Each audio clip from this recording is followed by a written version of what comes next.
ওমানের সুলতান Haitham bin তারেকের কাছে ব্যক্তিগত চিঠি পাঠিয়েছেন বাংলাদেশের প্রধানমন্ত্রী তারেক রহমান। গতকাল বুধবার ওমানের পররাষ্ট্রমন্ত্রী সাইদ বদর বিন হামাদ আল বোসাদির সঙ্গে সাক্ষাৎ করে চিঠিটি হস্তান্তর করেন প্রধানমন্ত্রীর পররাষ্ট্র বিষয়ক উপদেষ্টা হুমায়ুন কবির। প্রধানমন্ত্রীর দেওয়া চিঠিতে মূলত বর্তমান আঞ্চলিক প্রেক্ষাপটে ওমানের নেতৃত্ব, সরকার ও ভ্রাতৃপ্রতিম জনগণের প্রতি বাংলাদেশের দৃঢ় সংহতি প্রকাশ করা হয়েছে। ওমানের ওপর সাম্প্রতিক হামলা এবং এর জেরে প্রাণহানি ও সম্পদের ক্ষয়ক্ষতির ঘটনায় গভীর উদ্বেগ প্রকাশ করেছেন প্রধানমন্ত্রী তারেক রহমান।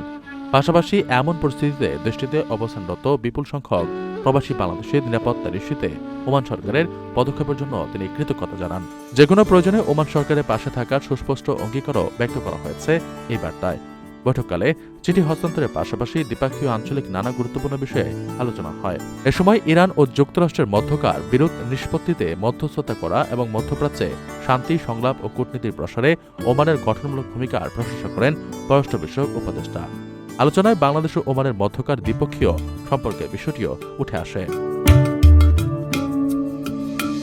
দুই দেশের জনগণের আশা আকাঙ্ক্ষা পূরণে এবং পারস্পরিক স্বার্থ সংশ্লিষ্ট বিভিন্ন খাতে সহযোগিতা আগামীতে আরও কিভাবে জোরদার করা যায় তা নিয়ে উভয় পক্ষ বিস্তারিত মতবিনিময় করে। গুরুত্বপূর্ণ এই বৈঠকে ওমানের পররাষ্ট্র মন্ত্রণালয়ের এশিয়া ও প্রশান্ত মহাসাগরীয় বিভাগের প্রধান রাষ্ট্রদূত শেখ আব্দুল আজিজ বিন মোহাম্মদ আল হোসেনি এবং ওমানে নিযুক্ত বাংলাদেশের রাষ্ট্রদূত রিয়ার অ্যাডমিরাল খন্দকার মেজবা আলীম সহ উভয় দেশের ঊর্ধ্বতন কর্মকর্তারা উপস্থিত ছিলেন।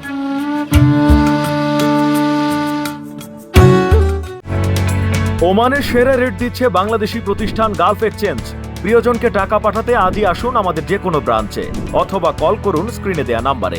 গালফ এক্সচেঞ্জ, বাংলাদেশিদের প্রিয় এক্সচেঞ্জ।